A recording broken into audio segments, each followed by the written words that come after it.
Hello, everyone, and welcome back to yet another political episode. So, last night's State of the Union address was horrible, okay?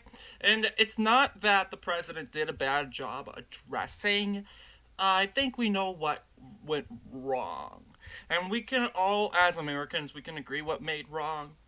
It went wrong. For those of you who did not know, there was a some sort of a hackle um, last night when it came to um, the uh, basically the said um, State of the Union. Biden is said to have lied about a health care bill that the GOP was going to create.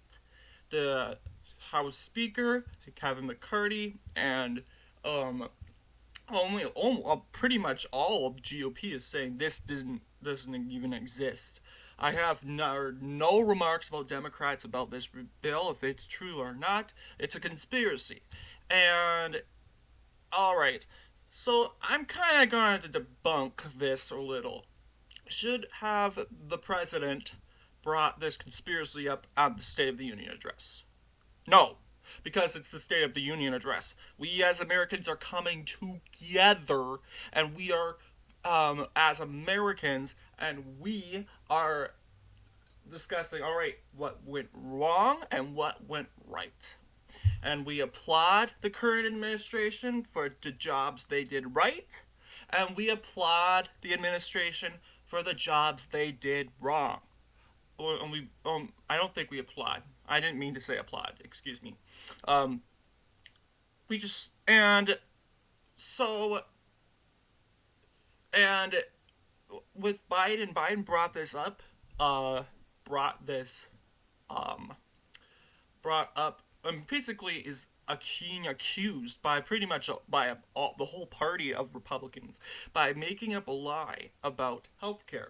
Um, and who knows if this is a lie or not? I can't say for sure. This is just new news. And and this led to a crowd of Republicans reacting to Biden's claim. Um, Pretty much a whole stadium booed him, hackled him um, uh, during this bringing it up. And who knows if this is actually true. The House of Representatives, the Speaker, and pretty much all House Republicans are saying this is totally a made up lie. Um, but do you think the president should have brought it up? No. The State of the Union is supposed to unite us. There is a reason why we all come together in one Congress. We are coming together. And you're supposed to have some sort of feeling of unity in that capital together, sitting together. And the president, we are all applauding the president when he comes into the Capitol. We put our thoughts and our opinions aside, and we respect him as the president. We applaud him. He comes into the Capitol. Um, so, so you'll say some both sides kind of screwed up the last night. A lot are saying the GOP did the right thing. The GOP was just reacting or in self defense. And I can see that.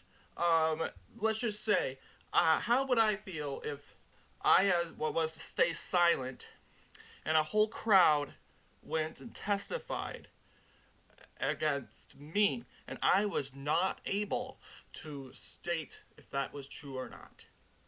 And everyone was watching on national television.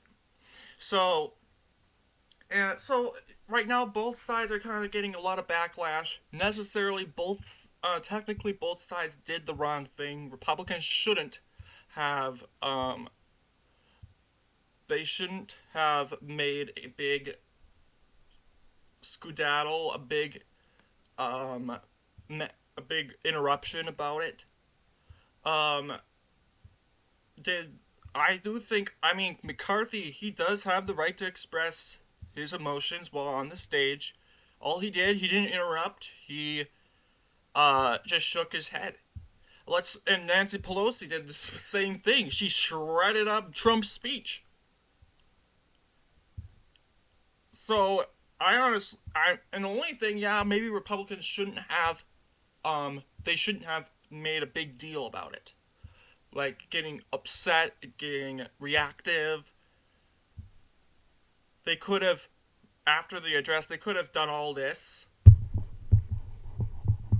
But once again, others say, well, you're on national television, and over 60% of the country is watching you. That's a good chance and a great opportunity to take to trash your party. And Trump did it too. Trump did it too. And Biden and Trump, I think, are the recent ones. I don't know if Obama did. I mean, I was just a child when Obama was president, so I didn't really. I was old enough to understand who Obama is and what he's doing right now, but I cared less. I was just a 12-year-old kid, and I had a life to live. I didn't care about politics. Um, Same thing with Bush. I was just too young. And Clinton, yeah. And going all the way back.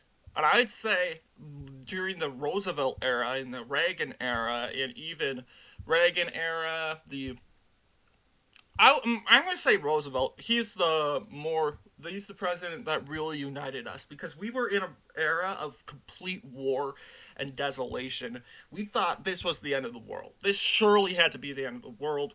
There was annihilation in Europe. The Americans were dying in Japan. It was a disaster. And FDR, regardless of what we think of him, despite his political positions and despite what he stood for, he came together. He comforted us. We are going to get them back. We are going to get the Empire of Japan back. We are going to get them back. It is we will try. It is not a we will try. It's not we can see what we can do. It's we will get them back. He didn't talk about Republicans and his opposition to the New Deal. He didn't talk about Republicans and how, oh, Republicans are pretty comparable with Nazism. He didn't say about that anything. And Republicans didn't interrupt, and they didn't say, oh, Roosevelt, socialism. No, no. We all cheered and we all applauded together as one country. We were united. We were strong together. We were going to get Japan back. Japan just woke up a huge bald eagle, and this bald eagle was angry, and it was going to get them back.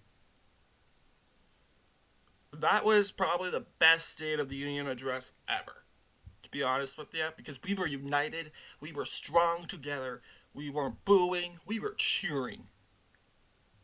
We all looked to our president, and our president led us to the battlefield that we all wish to go for, because we knew that we couldn't let the men and women of Pearl Harbor down like that.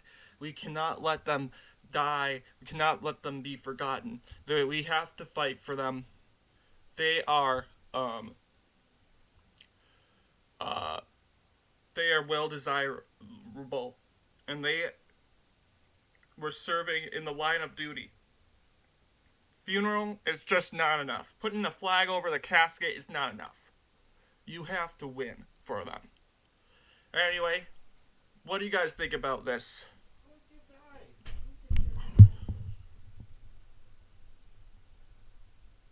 What do you guys think about this? Um, of course, let me know what you think in the comments below.